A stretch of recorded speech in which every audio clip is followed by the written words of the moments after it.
de ti, de la libertad.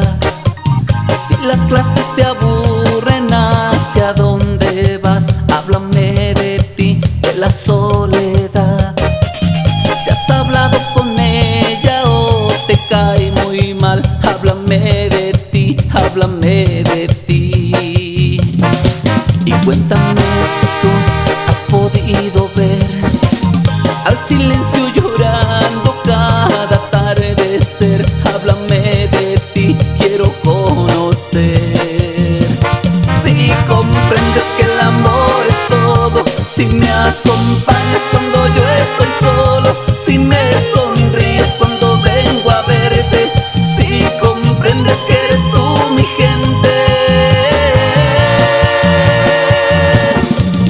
Háblame de ti, de tu ansiedad, de la eternidad, si fuera verdad, por dejar de sentirme en soledad, para hacerme tuyo. Yo quisiera ser parte de tu piel, tono de tu voz, agua de tu ser, y dejar de sentirme en soledad, para hacerme tuyo. Háblame de ti. La Victoria, Victoria, Victoria.